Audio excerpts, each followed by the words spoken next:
Baik, silakan siapa yang membuka dengan doa. Kita memasuki perkuliahan sejarah Gereja Asia. Ini pertemuan yang ketiga ya. Silakan.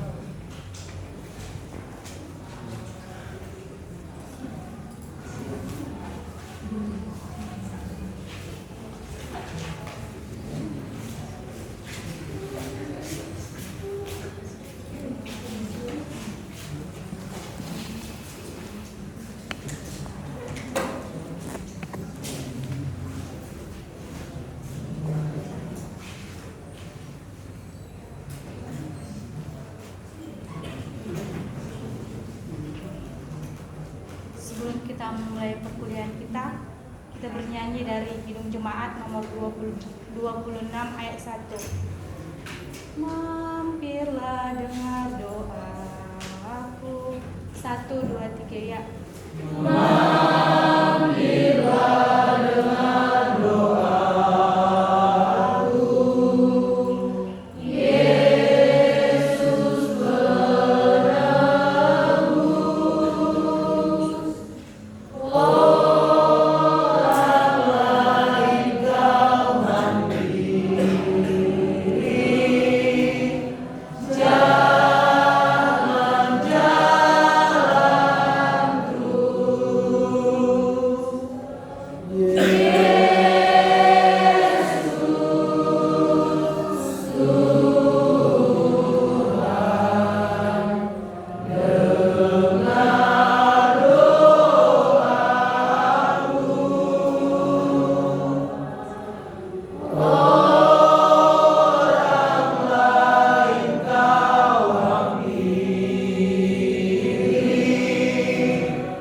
Jangan jalan terus.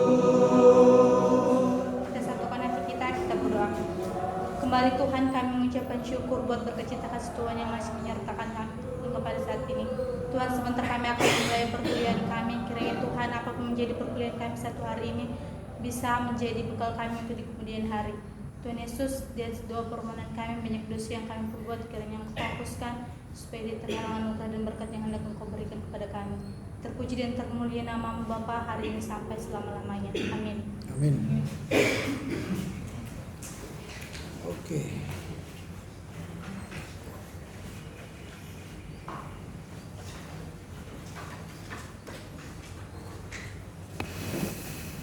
Ya, hari ini kita akan melanjutkan perkuliahan kita tentang sejarah Gereja Asia. Dalam beberapa waktu yang lalu sudah sampaikan bahwa dalam mata kuliah ini kita melanjutkan apa yang telah dipelajari di SGU 1 dan SGU 2. Tapi saya hendak memastikan bahwa apa yang telah dipelajari di SGU 1 dan SGU 2 supaya bisa melanjutkan apa yang perlu kita dalami di SGA ini. Tadi saya sudah konfirmasi dengan kelompok 2C dan ternyata ada beberapa topik yang belum kalian bahas di SGU 2 ya. Itu sebenarnya di sini dibahas di kompendium SGA. Di kompendium SGA ini kita akan menemukan nanti hal-hal apa yang belum kalian pelajari. Nah, dari situ nanti baru saya bisa menambah, melengkapi apa yang kalian dapatkan di SGU dulu.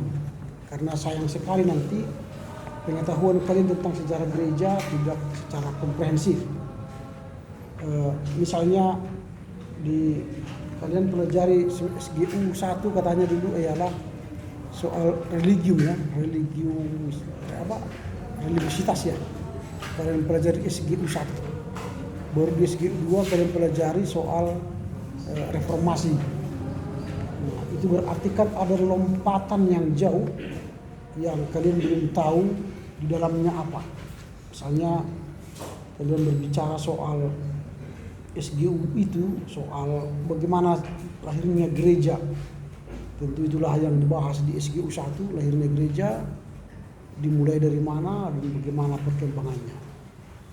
Lalu di SGU 2 tentu akan membahas soal gereja mula-mula. Lalu akhirnya ke reformasi.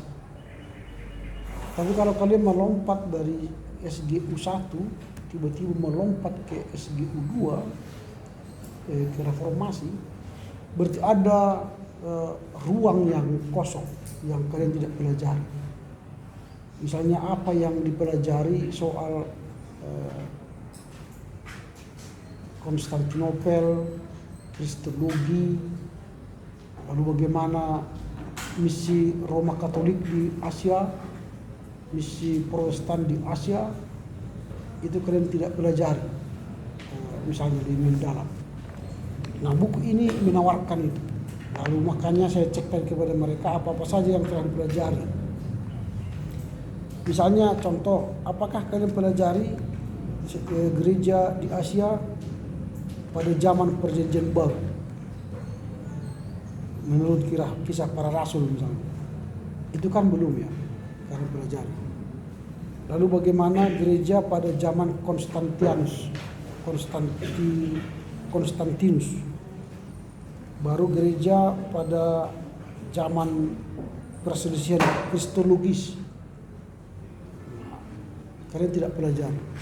Memang mempelajari sejarah ini tidak terlepas dari belajar dogmatika ya. Karena dalam perjalanan sejarah itu kan yang kita bahas ajaran-ajaran. Walau kita tidak membahas secara detail tentang ajaran itu. Tapi karena perpecahan ajaran terjadilah skisma, perpecahan gereja dan persebaran gereja. Gitu ya. Kemudian yang apakah kalian sudah pelajari tentang gereja Yakobit atau Nestorian? Misi Nestorian itu pun juga kan kalian tidak pelajari. Itu kan pada abad ke-5 sampai abad ke-7, bahkan sampai ke abad ke-13-14, gereja yang tidak berkembang di Asia. Nah itu yang perlu. Kemudian yang kalian pelajari tadi saya tanya adalah perang salib. Itu yang kalian pelajari ya, perang salib. Tapi perkembangan misi Yakobit dan Nestorian di Asia itu tidak ada kalian pelajari ya. Mungkin nanti itulah yang harus kita pelajari di sini. Kemudian keruntuhan gereja Asia pada abad ke-14-15 juga belum ya. Baru kontinuitas sejarah gereja. Nah, jadi ada beberapa nanti yang akan kita tambah memenuhi sejarah yang telah kalian pelajari di SGU supaya masuk kita ke sejarah Asia. Karena tidak bisa kita mempelajari sejarah gereja Asia jika kalian tidak memahami secara komprehensif sejarah gereja awal dan mula-mula. Itu ya. Kemudian contoh misalnya ketika kita belajar sejarah kekristenan itu dimulai di mana? Di kota mana, di daerah mana? Sehingga kita bisa menyebar nanti ke seluruh dunia. Di mana? Kita kan sudah pelajari itu di pembimbing PB2 dulu. Di mana dimulai kekristenan? Seharusnya di SGU 1, SGU 2 sudah dipelajari itu. Harus paham kalian. Kalau kalian tidak tahu di mana titik nol kekristenan di agama Kristen, bagaimana kita nanti mengajarkan sejarah ini? Di mana? Di Antioquia. Di Antioquia. Jadi sejarah kekristenan itu dimulai di Antioquia. Itu di Asia Barat. Artinya di Asia. Dari Asia kekristenan itu datang dan berkembang ke Eropa. Nah, jadi harus kalian paham di mana. Itu tertulis di mana? Bahwa orang Kristen itu dimulai dari Asia Barat, dari Asia, dan di Antioquia lah disebut orang Kristen pertama. Di Kisah Para Rasul berapa? Kisah Para Rasul 11:26. Itu harus dihafal. Kalian harus menghafal itu sebagai seorang teolog, seorang sejarawan, dia harus hafal titik-titik penting kekristenan. Jadi kekristenan itu dimulai di Antioquia. Di sanalah disebut pertama kali Kristen di Kisah Para Rasul 11:26. Coba dibaca.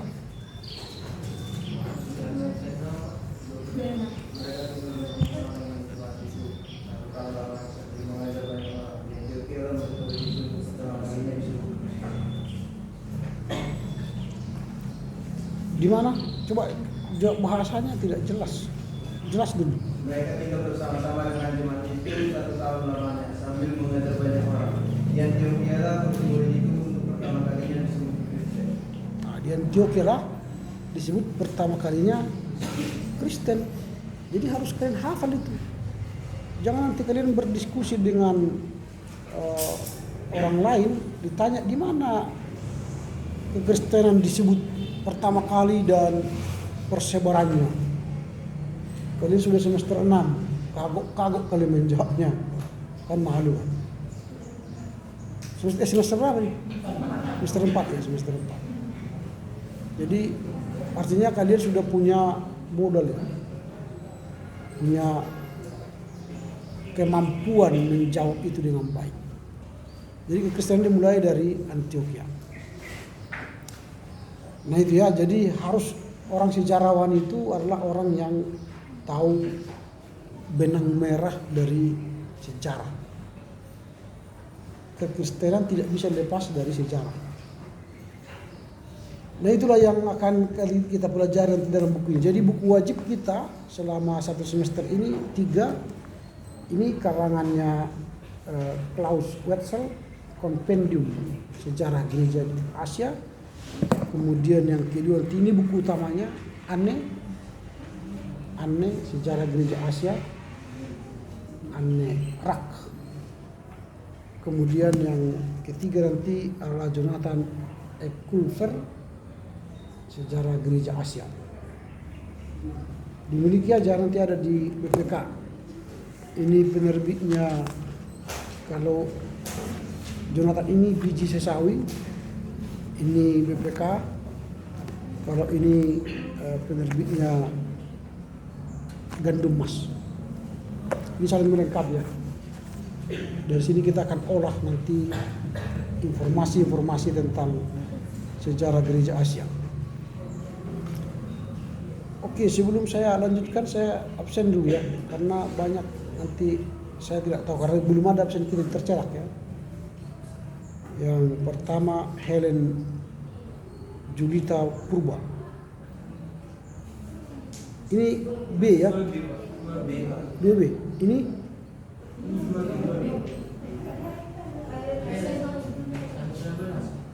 iya. Ini 2B. Yang mengontrak mata kuliahnya Helen Julita Purba. Hadir? Tidak hadir. Agnes Magdalena Tarigan, Amelia Siwombing, Amos Arjuna, Andres Sito Siringoringo, Angelica Octavia Guru Singa, Asia Khotmaita Sina Saragi, Dani Gurun Simbol, Daniel Gultom, Daniel Purba, Elkana Napitupulu, Prata Bastanta Sembiring, Fierre Lubis, Freddy Panggabian, Helmaida Sinulinga, Henrico Haloho. Hadir.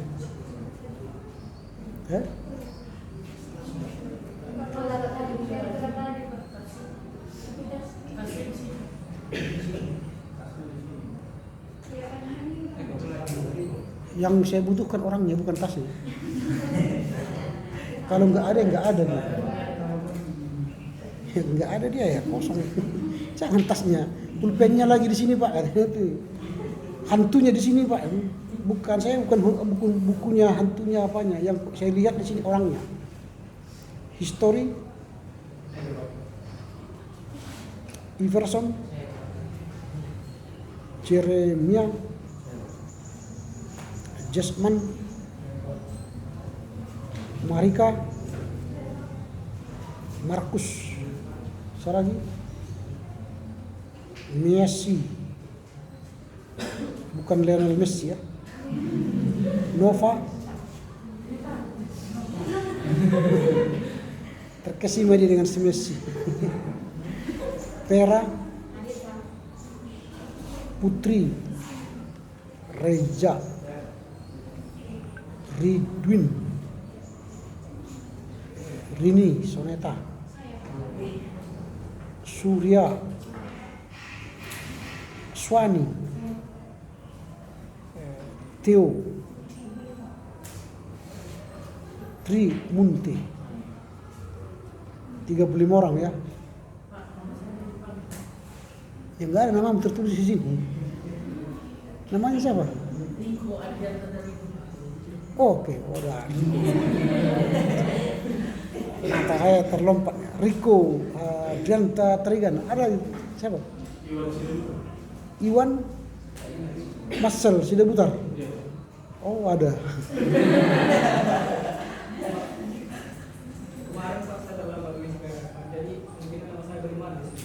Siapa namanya? Ya? Syahril.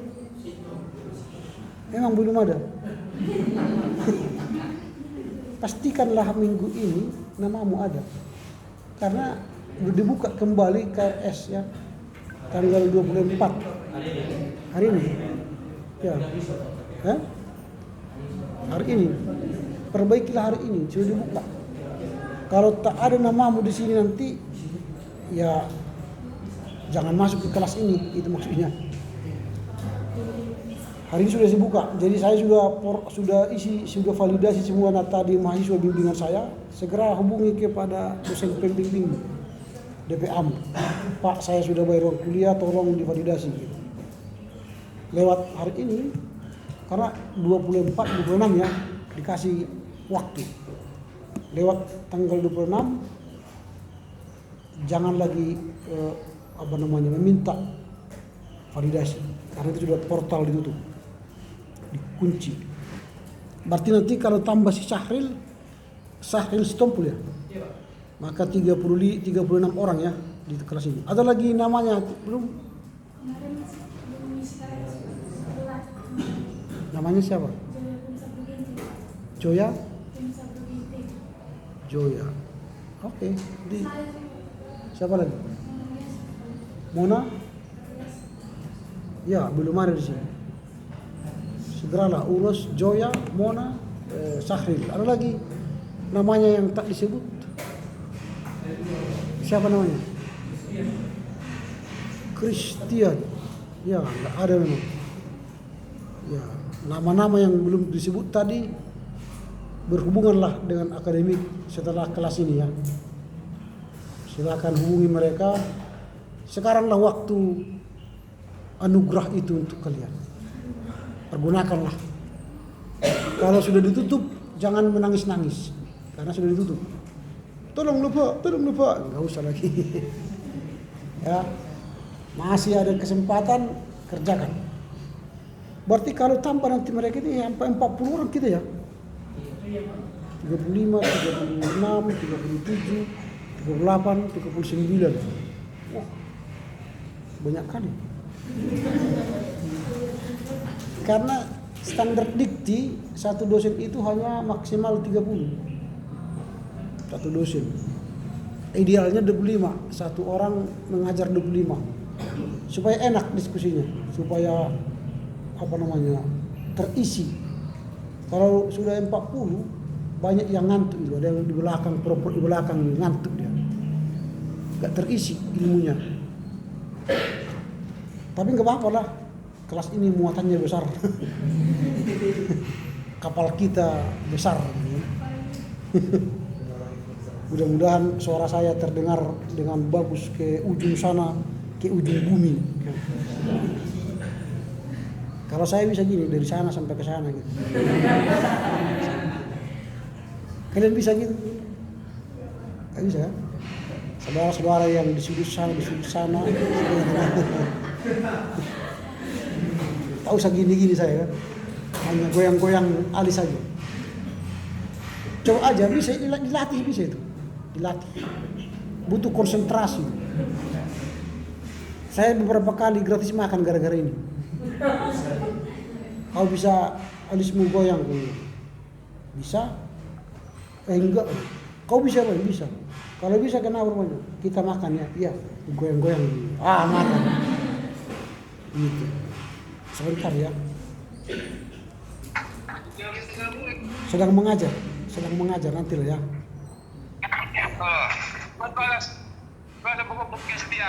Ya, sedang mengajar nanti lah ya. Ini sedang mengajar. Oma pespai. Ya, nggak ngerti juga suruh yang sedang mengajar.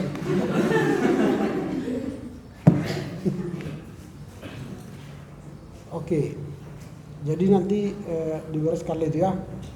Kemudian ini kan masih hari Gongsi Fat Choi ya. Jadi saya ucapkan Gongsi Fat Choi.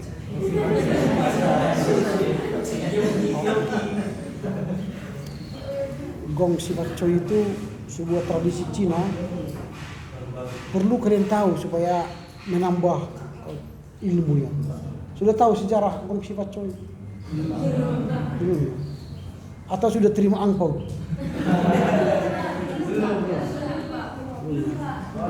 Jadi usahakan kalian lah dapat angpau. Karena itu waktunya kan 15 hari sejak kemarin.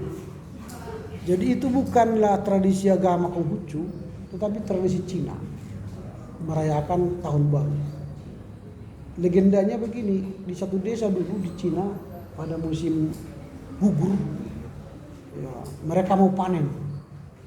Ternyata ada monster yang jahat yang bernama Yen ya, yang menghancurkan panen itu, mematikan semua padi atau tanaman, tumbuhan, buahan masyarakat. Lalu untuk menghempang monster ini datang ke kampung itu, mereka menabuh genderang kuat-kuat, lalu membakar bambu supaya takut ini si monster ini, bakar bambu. Lalu membuat warna-warna merah, kertas-kertas merah, supaya datang monster, takut dia. Lalu membuat pakaian-pakaian merah, ornamen-ornamen, lampu-lampu merah. Pokoknya supaya monster ini jangan datang ke desa ini. Dan memang berhasil, monster ini tidak datang. Akhirnya mereka rayakanlah itu, kebesaran itu selama 15 hari. Di hari pertama, mereka harus memberikan angpau kepada orang-orang yang belum menikah. Kalau sudah menikah nggak boleh. Harus yang anak-anak belum menikah. Mengapa? Karena malam itu akan datang nanti iblis mengganggu anak-anak yang belum menikah. Supaya iblis tidak datang, maka dikasihlah angpau ke anak-anak. Jadi kalau kalian terima nanti angpau, berarti kalian kehilangan iblis. Terusir iblis. Carilah angpau. Dan biasanya mereka yang beri angpau itu di luar angka 4. Karena 4 itu mematikan.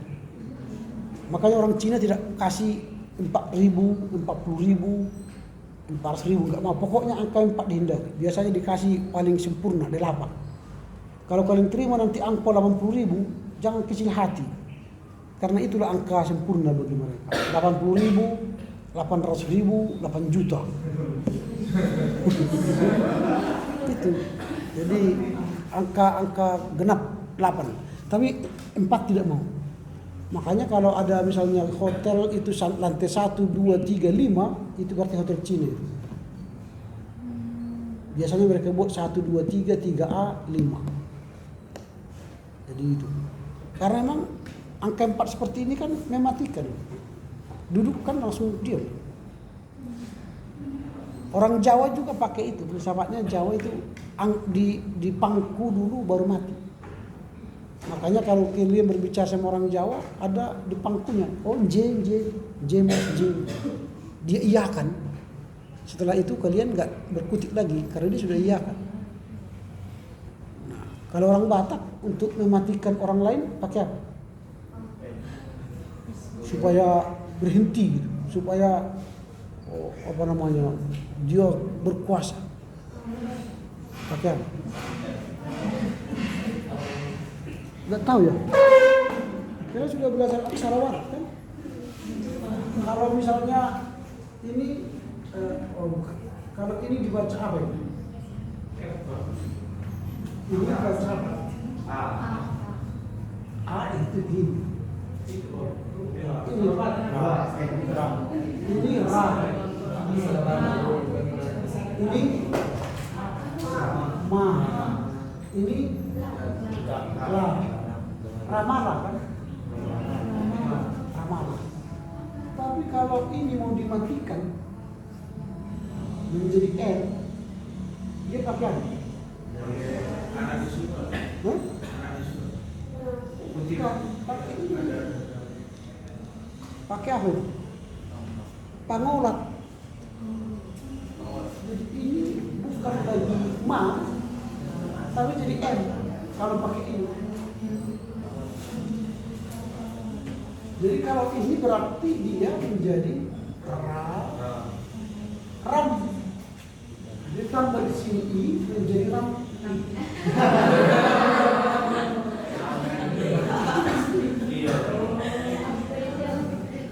Itu bisa dipakai. Berarti kalian belum tambah bahasa Batak, aksara Batak. Mematikan huruf ini pakai pangolat. Jadi yang di belakang lain itu nggak ada pamornya lagi, Pak? Enggak lah, ini juga langsung ini. Gitu. Jadi dia ram ini. Tapi kalau tidak ada ini, ramali. Tapi untuk menghilangkan ini harus ada pengolat. Ramli. Artinya orang Batak untuk mematikan tidak seperti orang Cina tadi. Orang Jawa kan pakai hurufnya ini. Ini dapat mematikan itu. Kursi. Seperti ini. J mas, J. Tapi dia sudah genggam. Orang Batak kalau ingin menggenggam orang lain, pakai apa? Dia olat kan? Apa kau bilang? Dia olat. Makanya orang Batak terkenal dengan move. Kalau move itu artinya diam kau. Kenapa rupanya? Kayak mobil terekam. Jadi kalian seperti itu. Orang Batak itu. Orang Batak itu. Dari sini belajar karakter itu dari bahasa. Jadi kalau nggak tahu aksara Batak kasihan dia dulu kan. Bahasa Yunani, bahasa Ibrani kalian pelajari, aksara Batak pun nggak kalian tahu. Jadi harus kalian mulai belajar kan. Karena enak kalau belajar ini. Misalnya menulis debata kan. Apa namanya? Kalau orang Batak kan tidak ada H, C, S, V, Fanta, Victor kan. Jadi bilang cabe, sebe. Sebe. Kan nggak ada S. Bilang sada, sebe. Bilang Fanta, Patta. Ambil di partai itu satu. Karena nggak bisa bilang pendeltuk kan. Karena nggak bisa pakai F. Kalau manggil anak saya kan Fide, Harah. Panggilnya Pide. Kayak si Fred kan, Fred Vierre. Panggil Vierre. Bilang James kan James. James.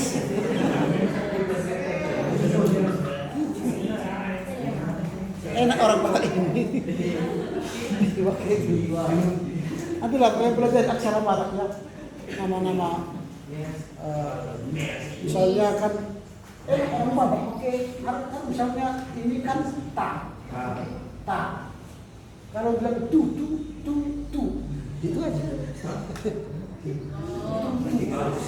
Kalau tung sedikit enak kan, ini tung enak. Belajar bahasa Batak. Kasihan lo kalian nggak belajar bahasa Batak. Karena dalam aksara-aksara itulah tersimpan nilai-nilai filosofi hidup, filosofi hidup. Jadi orang Cina tidak mau pakai angka 4. Nah kemudian pantangannya ada selama Imlek, nggak boleh berbicara yang kotor-kotor. Bukan berarti lumpur, bukan. Yang jorok. Nggak boleh marah-marah. Nggak boleh membicarakan penderitaan, kematian. Nggak boleh. Banyak pantangannya. Baru nanti ditutuplah dengan cap gomeh. Hari ke-15 cap gomeh. Bukan cap cai. Cap cai kan sayur. Cap gomeh menutup Imlek. Di situ nanti ada barongsai. Barong itu singa yang menerkam. Sai itu harimau. Barongsai. Makanya dia akan menerkam. Kalian kasih uang atau digantung pentingnya di pohon, mereka takut. Itu artinya kemenangan melawan monster. Nah itu, jadi semoga lah kalian punya teman bisa kalian Imlek. Besok saya akan Imlek ke Tanjung Pura kalau mau ikut. Tanjung Pura, Pangkalan Brandan, karena banyak di situ teman-teman Tionghoa. Kalau ke sana nanti 1 hari 1 malam itu. Tapi kalau kepada Boksu itu pendeta. Kalau kami dipanggil di situ Boksu, oh datang Boksu. Kalau kepada Boksu dikasih juga angpau walaupun sudah menikah. Karena Boksu itu kan orang rohaniawan, orang suci. Harus botak sebenarnya. Boksu. Jadi kalau kalian ke GMI panggil pendeta itu bukan pendeta, panggil Boksu.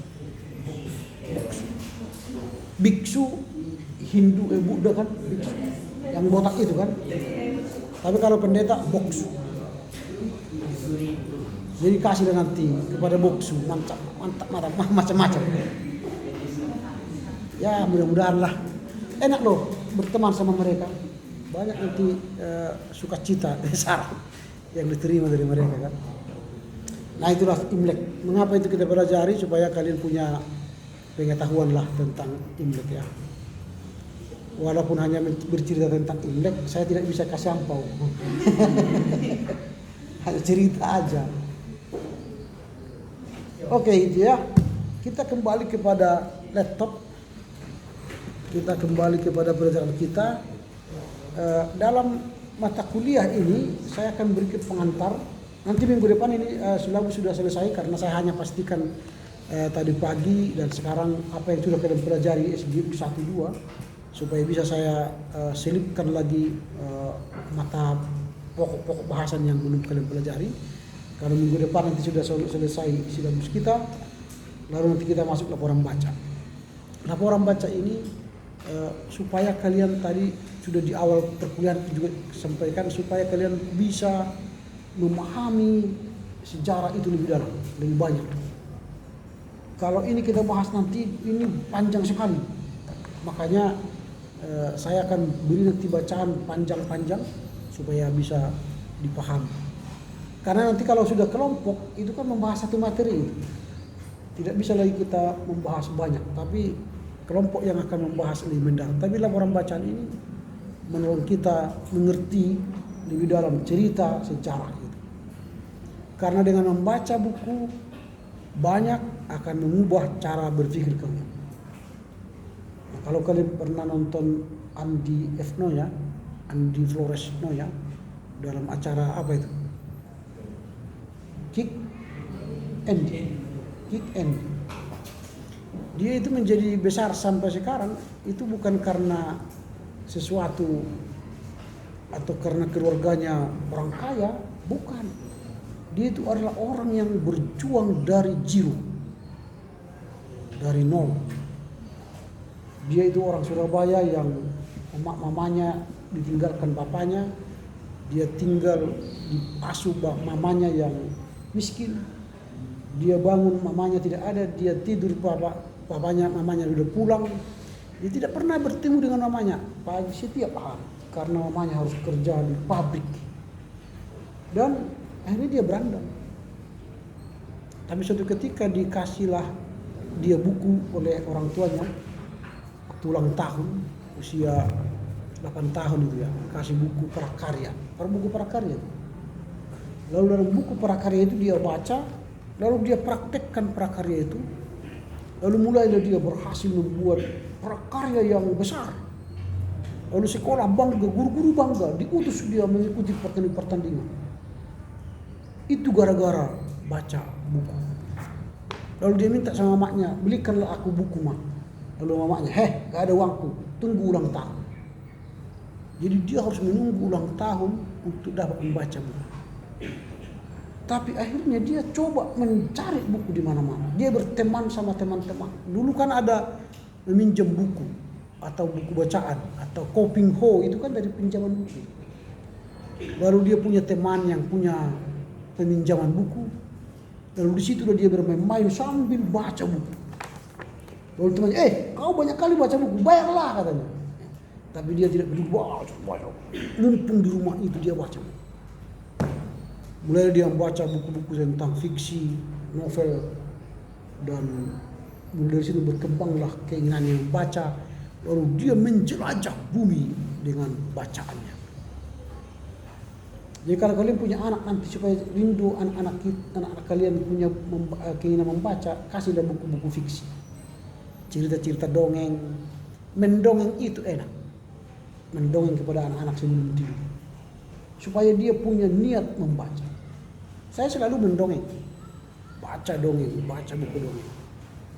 Lalu kasih buku dia buku cerita fiksi, sampai dia nanti terbuai dengan khayalannya, imajinasinya, menghayal ke dunia yang bebas tak terbatas. Lalu akhirnya dia akan baca buku-buku teks, membuat dia sukses. Anak saya wajibkan itu, makanya sering ke toko buku Gramedia. Kalau ke Gramedia itu kayaknya kita mau melalap buku itu semua. Nah itu, jadi baca, banyak baca.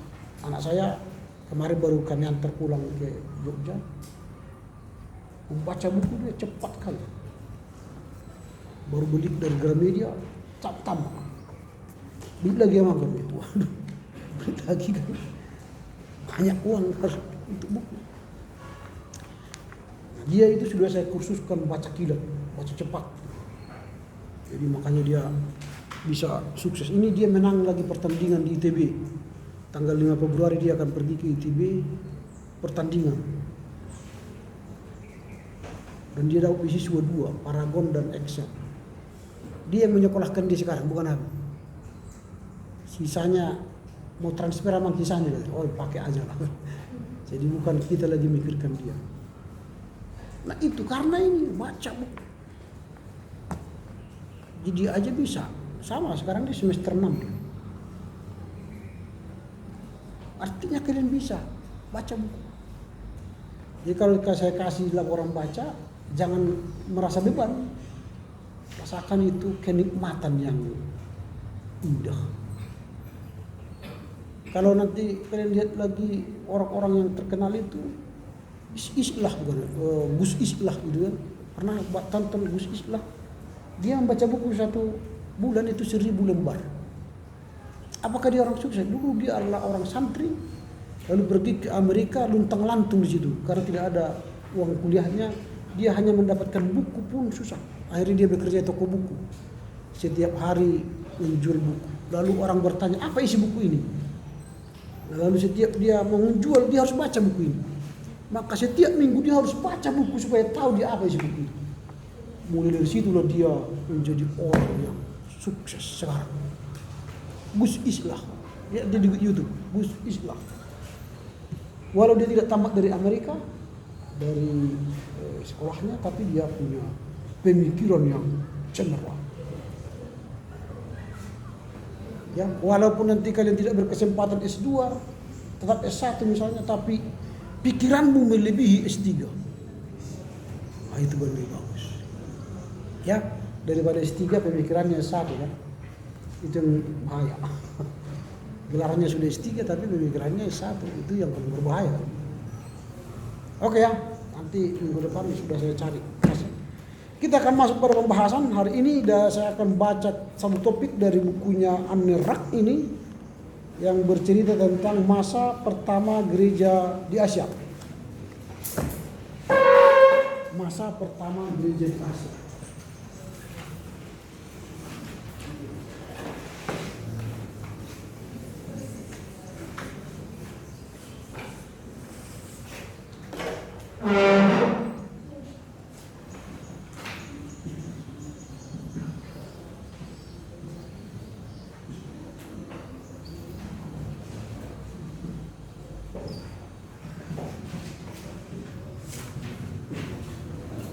Ini hanya pengantar untuk kita geluti satu semester ke depan.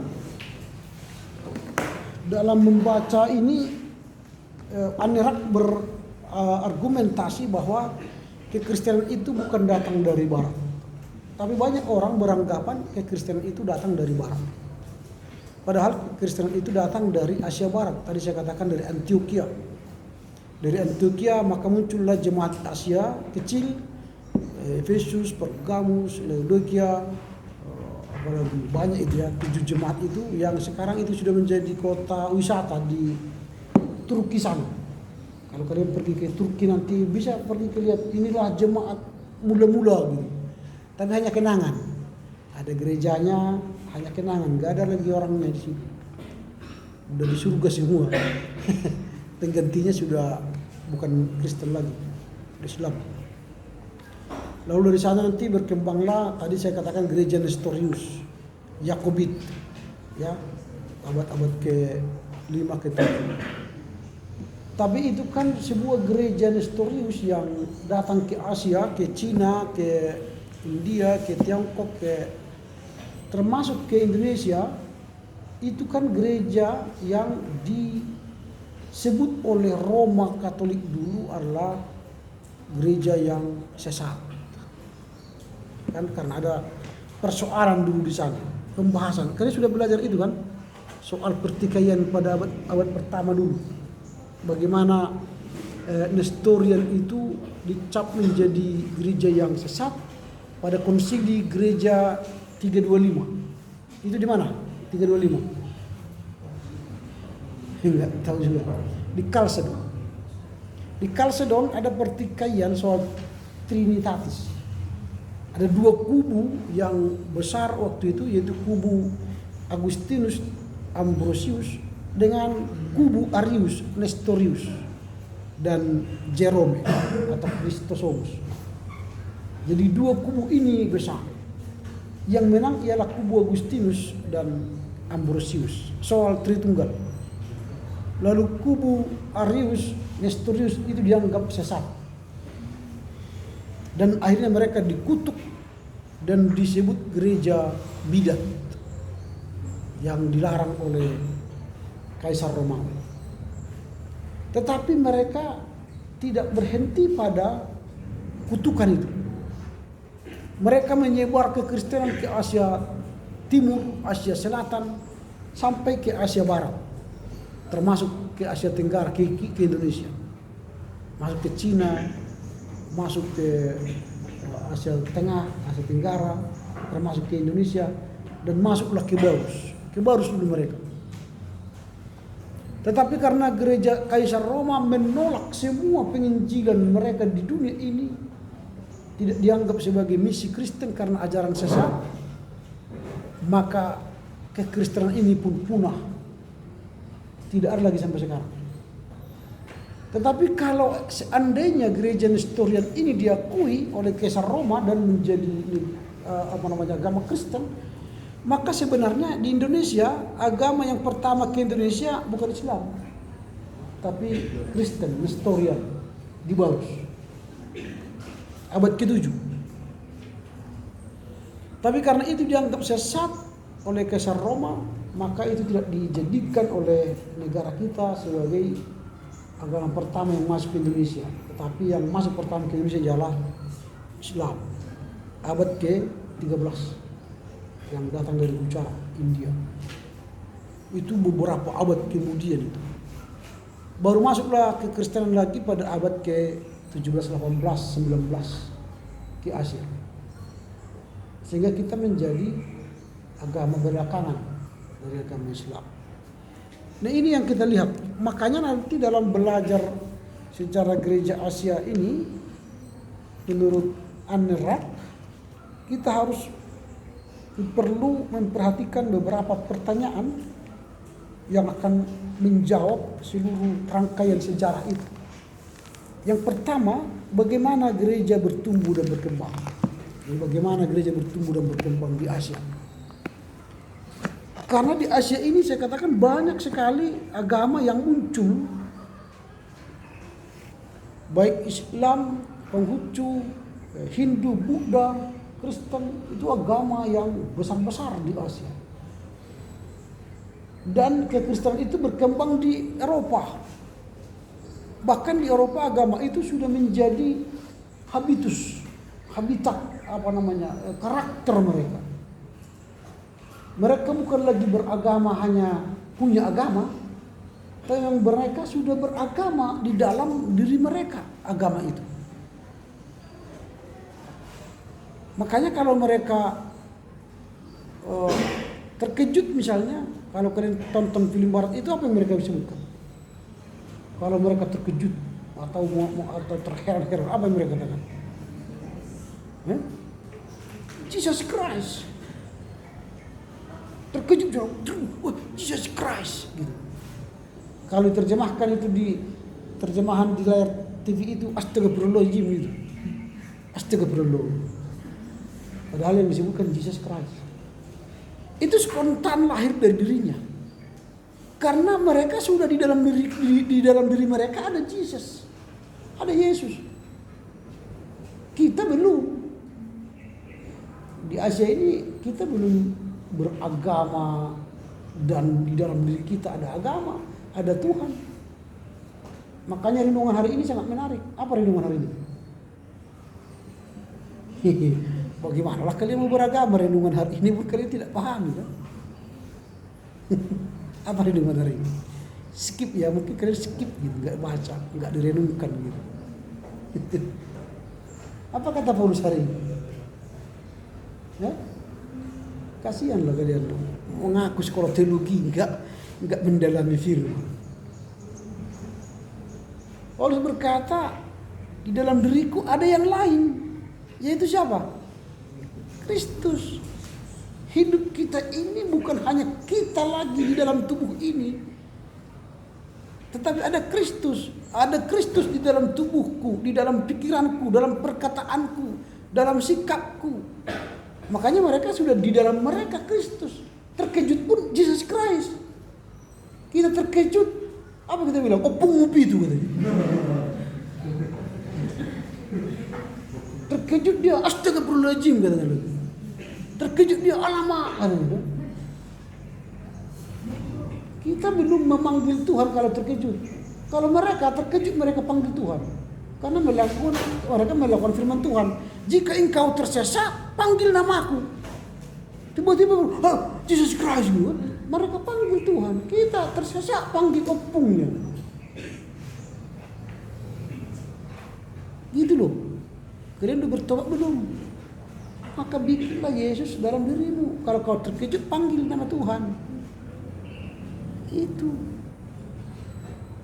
Jadi kalau mereka di barat sana sudah menjadikan agama menjadi kehidupan mereka. Yesus itu sudah bagian dari diri mereka. Peraturan-peraturan mereka pun sudah peraturan-peraturan Injili. Yang kita pakai di Indonesia itu peraturan apa? KUHP kan? KUHP itu dari mana? Dari Belanda. Isinya semua Injil. Makanya orang-orang Indonesia menolak kan KUHP itu kan. Mereka tambah-tambah lagi sudah. KUHP. Karena itu katanya produknya orang kafir. Padahal isinya bagus. Soldo, apa soldo? KUHP 551 apa? Dilarang masuk tanpa seizin.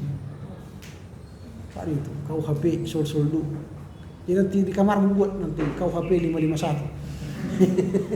Dilarang masuk yang tidak punya kepentingan. Harus kabel kalian KUHP 340 apa? Pembunuhan berencana, Sambo kan?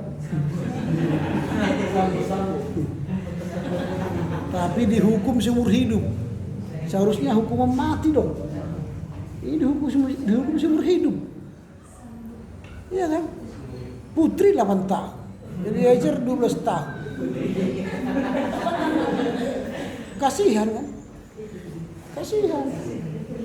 Jadi hukum berlaku bagi orang kaya, bisa dibeli. Orang miskin tetap miskin, tidak bisa beli hukum, tidak bisa beli kebenaran. Curi ayam dihukum 10 tahun. Ya, curi ayam, padahal dia mau makannya, dia curi ayam, dihukum dia. Kawan sana berlebihnya hidupnya. Bahkan membunuh dia karena triliun, ya, 100 triliun. Rekening si Joshua itu kan. Triliun, bukan miliar lagi, triliun. Makanya dia bunuh si Joshua kan. Di rekeningnya ada 10 triliun. Kalian punya uang 10 triliun? Kalau saya setengah M, setengah mati.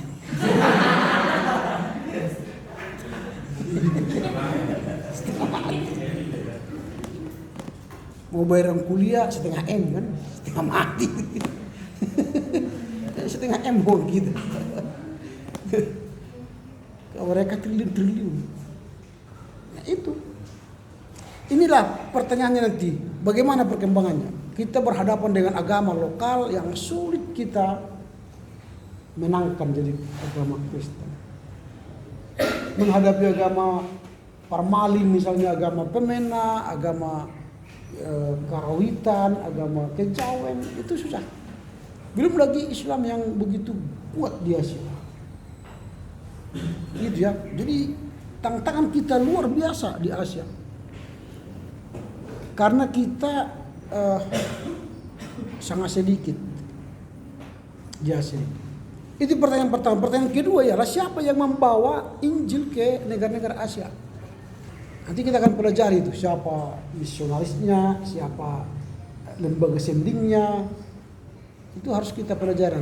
Jadi kalau kita belajar sejarah gereja Asia, kita belajar lembaga sendingnya, belajar tokoh-tokohnya. Siapa? Kalau ke India nanti terkenal Sadhu Sundar Singh misalnya, kalau ke Cina Matteo Ricci, kalau ke Tanah Batak misalnya ada Manson ya. Tapi sering orang membuat tokoh itu apa seperti rasul ya. Rasul orang Batak, rasul Cina, rasul India gitu. Rasulnya rasul itu kan tidak seperti yang kita bayangkan. Rasul itu ialah orang yang bertemu dengan Yesus secara historis yang hidup. Maka ada 12 rasul. Selain itu sebenarnya tidak ada rasul. Tapi Paulus mengklaim diri sebagai rasul karena apa? Apakah Paulus pernah bertemu dengan Yesus yang hidup? Enggak. Tapi dia mengklaim diri bertemu dengan Yesus yang bangkit. Apa buktinya dia bertemu dengan Yesus yang bangkit? Ketika Yesus berkata, Saulus, Saulus, mengapa engkau menganiaya aku? Disitulah dia bertemu dengan Yesus yang bangkit dan dia buta selama 3 hari 3 malam. Dia berpuasa selama 3 malam. Itulah pembuktian dia bertemu dengan Yesus yang bangkit. Maka teologi Paulus itu yang paling kental ialah teologi Yesus yang bangkit. Dari situlah dia olah nanti teologinya, Yesus yang bangkit. Dan itulah dasar kerasulannya. Jadi kalau rasul-rasul yang lain yang kita sebut misalnya Manson, apakah pernah dia berkata dalam sejarahnya, Nelson berkata, ya Yesus aku bertemu dengan engkau, Yesus yang bangkit. Enggak ada kan dalam sejarahnya kan. Nelson hanya menginjakkan kaki di atas barita, dia berkata, mati atau hidup aku akan di sini Tuhan, aku persembahkan hidupku di atas salib kasih sekarang. Kan nanti kalian kalau pergi ke sana, pernah ke sana kan? Kan ada situ batu kan? Ditulis di situ apa? Di batu itu. Apa ditulis? Tuhan, mati atau hidup, ku persembahkan hidupmu di sini. Karena dia lihat dari sana lembah Silindung itu seperti kampungnya di Jerman, persis seperti kampungnya. Lembahnya itu seperti kampungnya. Jadi dia seperti merasa pulang kampung dari situ. Maka dia mempersembahkan dirinya, mati atau hidup pun persembahkan hidupku untukmu Tuhan. Dia lihat itu. Dan dia tidak pernah mengklaim diri rasul. Tapi kita mengklaim dia rasul. Siapa yang membuat narasi itu? Orang Jerman. Lalu kita benarkan. Kalau saya tidak benarkan itu. Karena tidak ada lagi rasul selain Paulus. Tapi tokoh penginjilan, tokoh misionaris bisa. Misionaris yang terkenal di Tanah Batak boleh. Kalau mau fair lagi misalnya, dia disebut orang Batak. Batak mana? Batak Toba, Batak Simalungun, Batak Angkola, Batak Karo. Kalau ke Simalungun nggak cocok karena yang datang ke sana kan Agustes. Kalau ke Simalungun, ke Karo siapa yang datang? Kalau ke Angkola Van Assel. Kalau ke Karo siapa yang datang? Terkenal semua. Aceh, Kruit ya. Kalau ditulis Kruit, kalau bacanya Aceh Kroit. Kita memang membaca yang tertulis ya. Aceh Kruit. Kayak tadi Pandertuh gitu kan. Pendultuk. Itu. Memang orang Batak susah bilang tadi F, V, S. Siapa bilang orang Batak tidak bisa bilang huruf F? Aku punya saudara Tio Fanta kan, Tio Patta katanya. Aturannya Tio Fanta, dia bilang Tio Patta. Sama saja. Siapa bilang tidak bisa bilang huruf F? Ambilkan dulu Patta itu satu. Sama saja. Jadi dia bilang tidak bisa, dia bilang F. Tapi ketika sudah praktek lupa. Ambil dulu Fanta itu kan, Fanta itu satu. Itu yang pertanyaan yang kedua. Yang ketiga ialah mengapa agama Kristen tetap sebagai agama minoritas di Asia? Mengapa agama Kristen sebagai agama minoritas di Asia? Jadi memang kita minoritas di Asia. Yang paling banyak itu Islam di Asia ya. Kalau di Eropa ya Islam Kristen lah yang paling banyak. Tapi kalau di Asia ya kita kalah dengan agama Islam. Kalau kalian nanti lihat data sejarah di Asia itu dulu kita sangat sedikit. Contoh misalnya di Cina, dulu kekristenan di sana hanya 4,5 juta pada masa-masa abad pertengahan gitu kan. Tapi perkembangan kekristenan di Cina sekarang, walau sampai sekarang masih dilarang ya, di sana sekarang sudah ada 75 juta umat Kristen. 75 juta. Di India pun masih tetap mengalami hambatan orang Kristen, tapi di sana juga sudah ratusan juta orang Kristen. Mengapa besar? Karena masyarakat di sana kan penduduknya besar. Selain Cina kan India nomor 2 kan. Tapi kekristenan di Asia itu termasuk minoritas. Kita tidak sampai 20%, tidak sampai. Di Indonesia berapa persen kita? Berapa persen Kristen di Indonesia? Pasti kalian tidak tahu data statistik juga ya. Ini sudah mendekati pemilu, nanti kalian akan tahu, lihatlah data pemilu. Karena data pemilu itu yang menentukan. Kalau data Departemen Agama banyak bohongnya. Banyak bohong. Tapi kalau data pemilu, BPS ya, Badan Pusat statistik sensus penduduk nanti kan, itu yang lebih akurat. Kita sudah hampir mencapai 20% di Indonesia, 15 sampai 20%. Tapi dalam angka resmi tidak dibuat seperti itu, karena mereka harus disebut dengan agama mayoritas di Indonesia. Jadi mereka tidak mungkin membuat itu angka segitu ya, paling 15%, 10 sampai 15%, 10%. Ya, jadi mereka tidak akan mau membuat 20%. Tapi kalau fakta di lapangan kita sudah lebih 10. Itu bisa kita dapatkan nanti dari lembaga-lembaga independen ya, lembaga-lembaga survei independen. Tapi kalau survei resmi nggak bisa. Nah itu jadi tantangan kita di Asia ialah kita sangat minoritas di Asia. Maka pertanyaannya tadi, mengapa agama Kristen tetap agama yang minoritas? Tidak seperti di Eropa langsung menguasai semua Eropa. Walaupun sekarang perkembangannya mereka ateis ya, bosan Kristen. Nah, ada juga bosan Kristen. Bosan Kristen itu karena banyak aturan kan. Kalau rumah tangga itu terlalu banyak peraturannya, anak-anaknya pun bosan tinggal di rumah. Banyak aturan kan. Pulang ke rumah cuci tangan, cuci kaki, apel, jangan kotor, semua periksa, makan, ribet gitu. Padahal anak-anak ingin bebas gitu kan.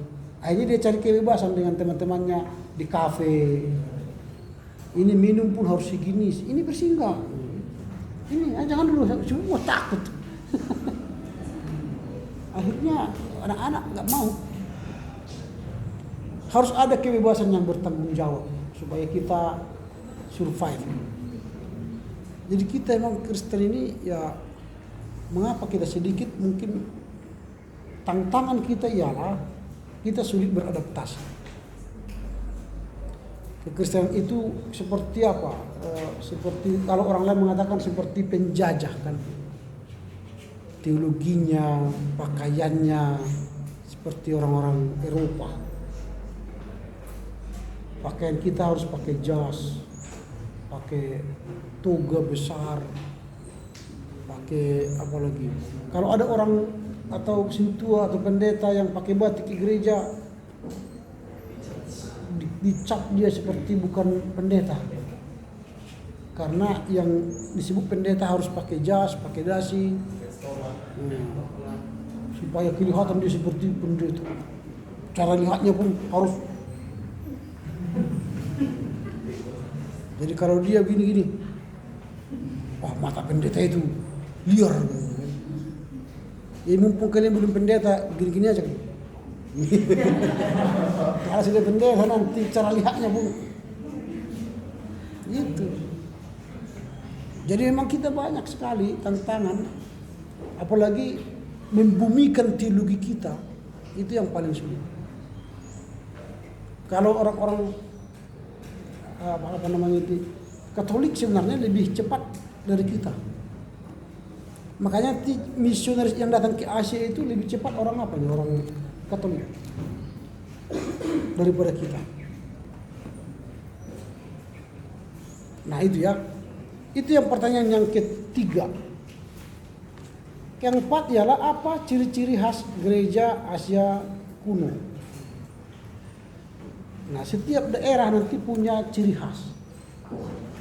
Bagaimana kekristenan masuk ke Tiongkok, bagaimana kekristenan masuk ke India, bagaimana kekristenan masuk ke Jepang, bagaimana kekristenan masuk ke Asia Tengah, itu berbeda-beda. Ada keunikan-keunikan. Karena yang dihadapi berbeda, agama yang dihadapi berbeda, tradisi yang dihadapi berbeda. Minggu yang lalu sudah saya katakan, misalnya kalau kalian nanti menginjili ke Dayak, kalian harus mau makan daging yang busuk. Daging yang busuk. Kalau kalian tidak mau makan daging yang busuk, jangan harapkan mereka mau jadi Kristen. Orang-orang HKI GKP sekarang kan ada penginjilan di sana kan, buka-buka pos PI kan. Jangan-jangan kalian nanti ke sana. masuk ke sana, ke suku Dayak itu. Jadi beda suku, beda budaya.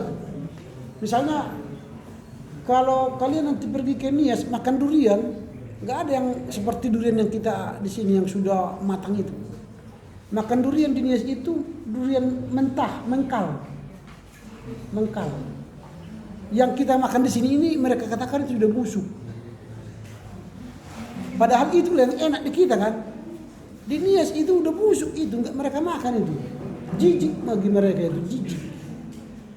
Kita makan durian mengkal itu enak. Itu beda budaya kan? Beda budaya. Kita masih satu daerah. Ada yang kalian tinggal Kalimantan. Ayo silakan Pak Pendeta makan. Kalian lihat dong, gini.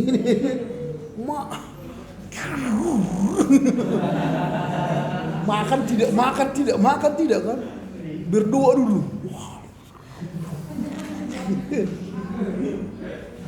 Dan cara makannya bayangkanlah kalian seperti makan saksang kan? Tak.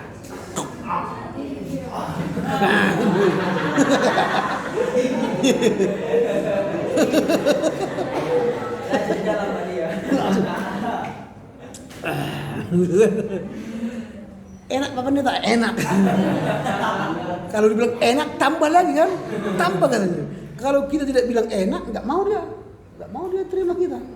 Harus wajib katakan enak, tambah lagi.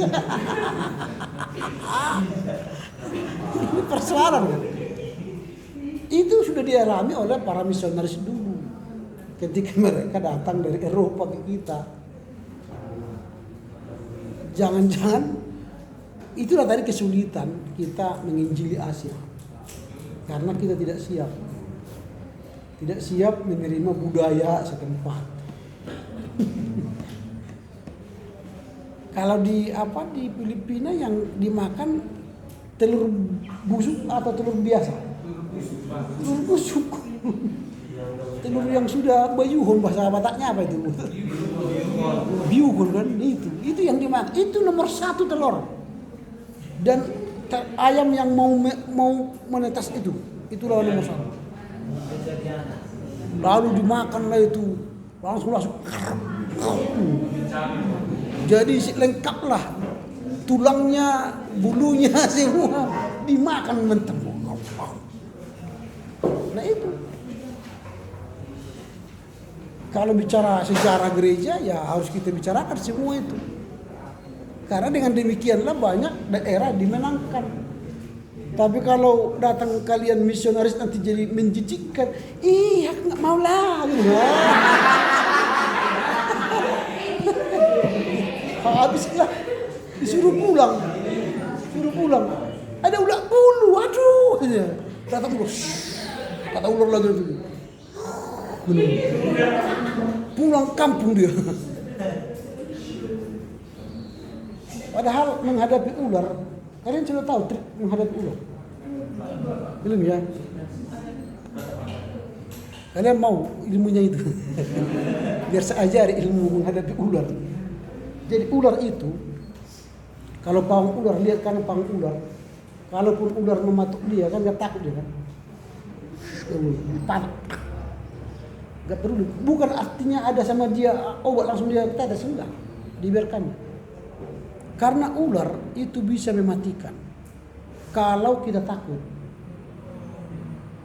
Kita takut, lalu dia kita digigit kita takut, maka jantung kita berdetak, jantung kita mati aku. Lalu disitulah bisanya racunnya naik terus cepat ke otak, mati dia, karena detak jantung kita cepat membawa racun itu, mati. Makanya menghadapi ular jangan takut. Semakin kita takut, tubuh kita ini mengeluarkan aroma yang sedap bagi ular. Maka dia akan memagut kita. Tapi kalau kita tenang melihat ular, dia datang tenang, kita jangan jantungan, jangan takut. Jantung kita normal, tubuh kita tidak mengeluarkan aroma yang hendak dipagut ular, maka dia akan pergi sendirinya, meninggalkan kita. Makanya menjumpai ular jangan takut, tenang aja. Coba aja nanti kalau ketemu ular jangan takut. Dan itu firman Tuhan kan. Kau manusia akan meremukkan kepalamu dan kau akan mematuk tumit kakinya. Makanya dia selalu membentuk lingkaran. Itu menghitung berapa jarak dia dengan kita. Makanya itu disebut ular itu cerdik. Dia harus hitung. Kalau dia tidak mematuk kena, dia tidak mau patuk. Karena ketika dia lepas patukan, tidak kena ke kita, maka dia mati. Karena tulangnya langsung regang, retak, putus tulang-tulangnya, dia mati. Makanya ular sekali mematuk, dia harus perhitungkan kena sasaran. Makanya disebut dengan cerdik. Kalian pun harus cerdik. Sekali menembak laki-laki perempuan harus pasti dapat gitu. Kalau tak dapat mati kita kan. Sakit hati kita kalau tak dapat kan. Loyo langsung gak mau baca buku lagi. Perhitungkan. Jadi semakin dia berputar, hati-hati kalian. Jangan makin dekat. Oh makin pendek dia makin. Jangan. Dia yang makin pendek, tapi dia sedang menghitung berapa jarak dia dengan jarak ini. Itu. Hati-hati. Jadi jangan buang energi takutmu kepada ular. Kalau saya datang ular, apalagi datang ke rumah, itu artinya dia menyerahkan nyawa. Jangan kalian takut. Kalau datang ular ke rumah, jangan takut, dia menyerahkan nyawa. Yang punya rumah matikan aku, kira-kira begitu nih. Karena ular tidak bisa jalan di sini, di semen nggak bisa jalan. Dia akan lambat. Jangan takut, dia tidak akan bisa lari kencang di sini. Dia akan bisa lari kencang di tanah, di kayu. Kalau sudah masuk di sini, padahal keramik nggak bisa jalan dia, lumpuh total. Tinggal hanya ambil sapu. Kalau masuk ke rumah ambil sapu. Lalu perintahkan, hei keluar kau. Kau tidak keluar sampai 10 hitungan 10 berarti kau mati. 1. Ancam dia kan. 2. Padahal sebenarnya membuat ketakutan ya kan. 3. 10 gak keluar. Toh pasti mati. Lalu remukkanlah kepalanya sesuai firman Tuhan. Remukkan. Kalau tidak kau remukkan, nanti kau buang di sana hidup lagi. Karena ekornya akan membalut lagi kepalanya itu, pulih kembali. Lalu hati-hati dia lebih kencang. Karena kau sudah pukul. Dia akan penuhi firman yang kedua, patok.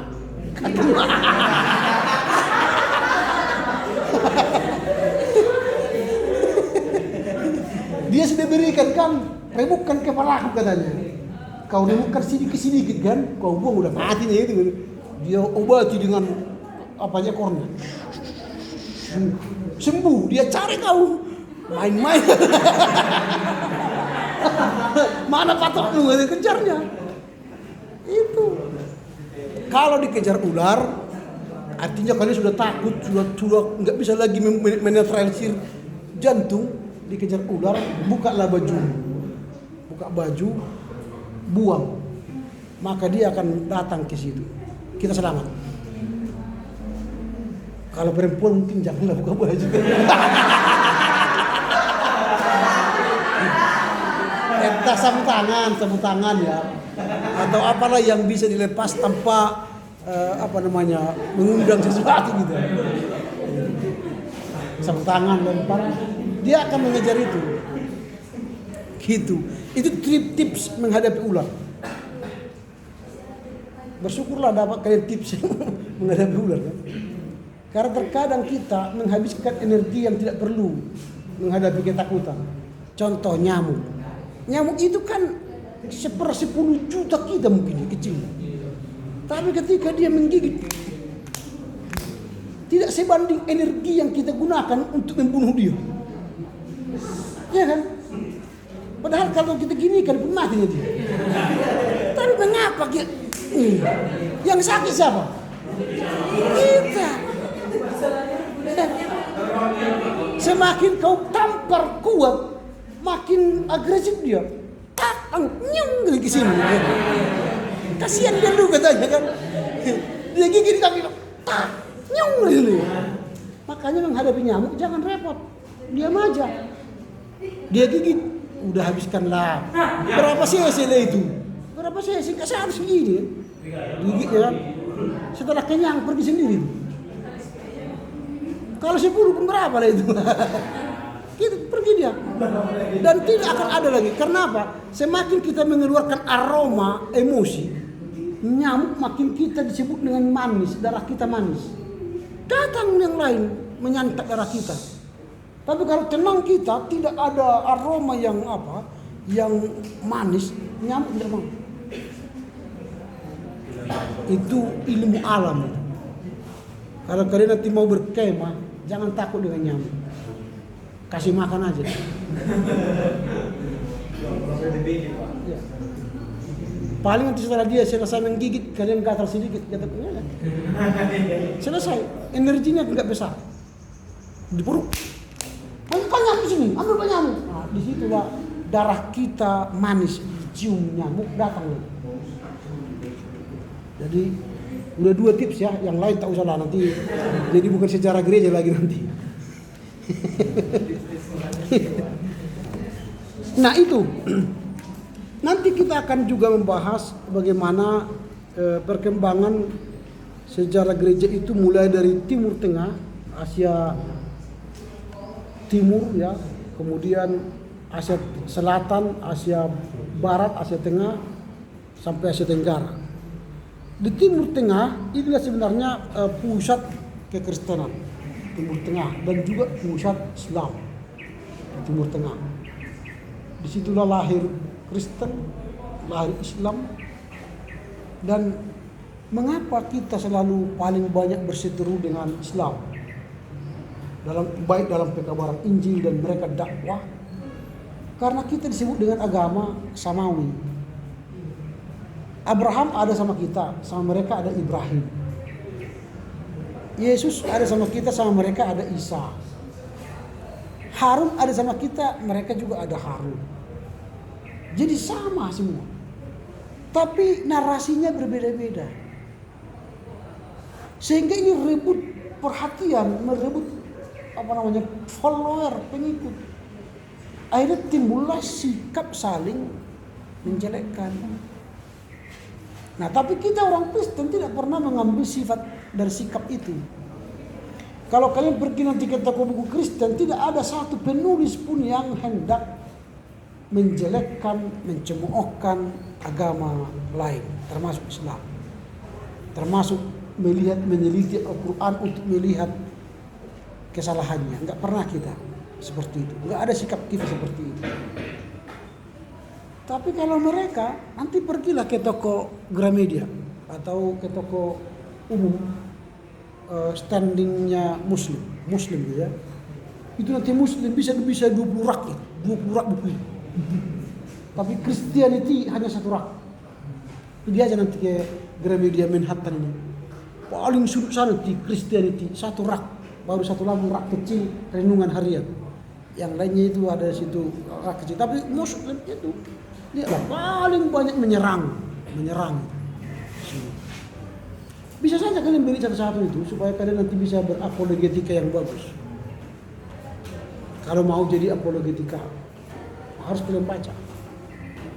Bekalilah dirimu dengan ilmu-ilmu yang mereka gali. Karena menggali Alkitab lebih hebat mereka. Karena melihat kesalahan-kesalahan Alkitab. Saya sering baca itu supaya saya tahu di mana kelemahan-kelemahan kita. Saya baca. Jangan langsung a priori ini konten Muslim, wah a priori membacanya. Jangan. Masuk aja. Lihat judul, mana tahu tidak ada judul skripsi kalian dari situ kan. Setelah membaca judul itu, wah bagus juga ya. Ini judul skripsiku gitu. Sekarang aja cari judul skripsi kalian. Jadi ada waktu 2 tahun lagi kumpul-kumpul materi kan. kumpul-kumpul bahan. Lihat aja di sana, banyak sekali. Nah ini yang kita lihat, Anerak menulis itu. Baru nanti dia akan menulis bagaimana kisah di India dalam bukunya ini, kemudian kisah di Edessa, kemudian membahas kristologi.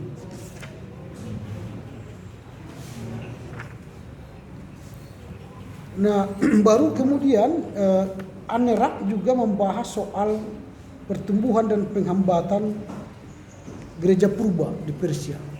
Nah, ini juga Anerak nanti akan kita baca di sini bagaimana dia menggambarkan perpecahan atau pertikaian gereja-gereja di Persia. Ada agama Zoroaster. Zoroaster itu adalah sebuah kelompok agama yang sangat besar pengaruhnya untuk menghadapi kekristenan atau kita menghadapi mereka. Zoroaster. Minggu depan kita akan membahas apa bedanya Asia Lama dan Asia Baru. Supaya kita nanti memasuki belajar sejarah gereja Asia, apa itu Asia Lama, apa itu Asia Baru. Sehingga nanti kita bisa memahami dengan baik apa pelajaran kita satu semester ke depan. Nah inilah dulu sebagai pengantar untuk bisa saya sampaikan ke kita. Memang harus kita bergumul memenangkan Asia ini adalah sebuah tanggung jawab besar bagi Kristen. Kalau Eropa tak usah lagi, walaupun mereka sudah banyak yang ateis, nggak peduli bagi kita karena agamanya yang ateis. Tapi kalau sikap hidupnya sudah Kristus di dalam mereka. Karena mereka ateis hanya menghindari pajak itu 10%. Kalau dia Kristen, negara langsung memotong gajinya 10%. Kalau dia ateis tidak dipotong 10%. Lalu yang 10% itu dikumpulkannya setahun bisa dijalan-jalan ke luar negeri. Makanya dia nggak mau Kristen. Jadi ateis dia. Nanti kan pajak yang dipotong 10% itu dikasih ke gereja. Biasanya ke gereja kayak kita ke PGI-nya, ke gereja PGI-nya. Lalu PGI yang menyalurkan kemana-mana. Mudah-mudahanlah tidak seperti itu kita. Dan kalau misalnya nanti akhirnya seperti itu, berarti nanti datang lagi orang Eropa menginjili kita lagi. Balik-balik ini hidup ini kan. Balik-balik. Oke, itu ya. Sehingga kalian sudah bisa memahami apa tantangan kita, bahasan kita ke depan dengan keempat pertanyaan itu. Itulah yang akan kita bahas selama satu semester ke depan, bergumul di situ.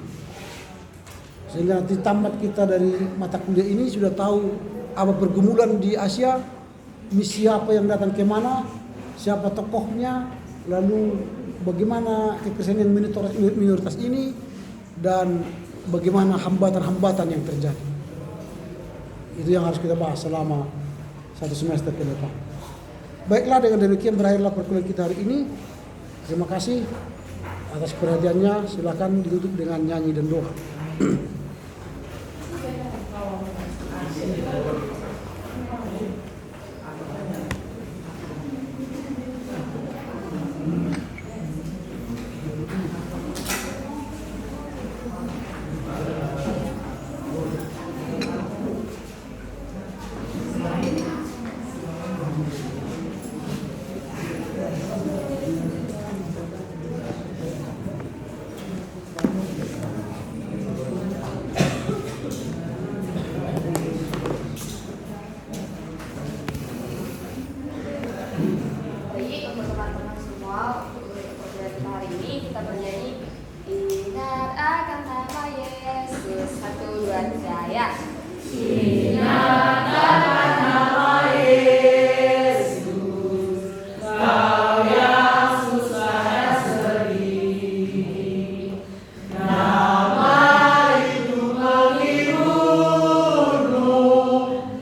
telah selesai belajar, kiranya Tuhan apapun yang kami pelajari, apapun yang kami dengarkan dari Bapak dosen kami dari Tuhan dapat menambah wawasan kami dan dapat kami gunakan di masa depan kami.